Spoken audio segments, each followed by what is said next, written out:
Isaiah Oonyu ye musasuzi ow'okuntiko mu wofisi ya ssaabaminisita era ng'omulimu guno yagumalako ebbanga lya myaka 2. Wabula wabuuziddwa ebiwandiiko ebiraga ensasanya y'ensimbi zazze asasula mu wofisi eno, Oonyu ategezezza akakiiko ng'ebbanga lino lyonna bwatalina kiwandiiko kyonna kiraga nsasanya ya nsimbi. Let's talk about the one on the 5th of December 2011, 98 million. Yes. You paid it to someone, and sitting here, even if you are still in the office, you will not be able to tell this committee to whom you paid that money. Cash books or something like that. The principal accountant was supposed to have provided me for the books to keep them out, maintain them. But I was not provided with the books or anything twice. Ababaka ku kakiiko kano we basinzidde okuteeka Pius Bigirimana ku nninga annyonnyole lwaki aludde ng'ategeeza nga Kazinda bwe yasomola ebiwandiiko bino ekintu ekizuuliddwa olwaleero nti kya bulimba. So I really want us to ask the PS to tell this committee again what he knew or what he thought was happening, and if he didn't know that there were no cash books being maintained. Mr. Chairman, is a climax of what I have been telling you, and it was brought to my attention in May that it looks as if the documents are being smuggled out. Now, the person who should be maintaining these documents, and the auditors have confirmed, has confessed to this committee that there are no such documents. They have never been maintained in the 2 years he has been there, probably even more.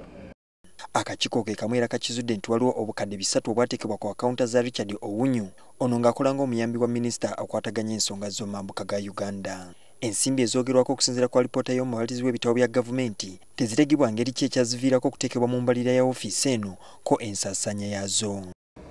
Did you requisition for this money? 2, what were the activities that you intended to implement? Yeah, I was supposed to supervise the construction in Otuke district.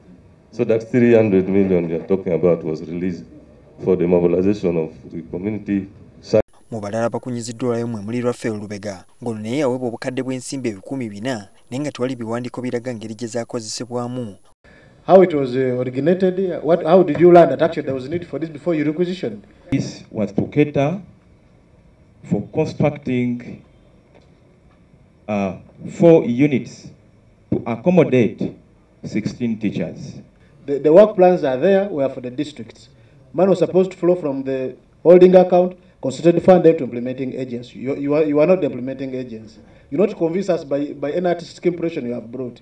Abaka ku kakiiko ke kamu era beewuunyizza lwaki wofisi eno yasalawo okukozesa abakozi baayo mu kuddaabiriza ennyumba z'abakulembeze abeesikira n'omwakyoli wamu okuzimba ennyumba z'abasomesa. Julius Senkandwa, NTV.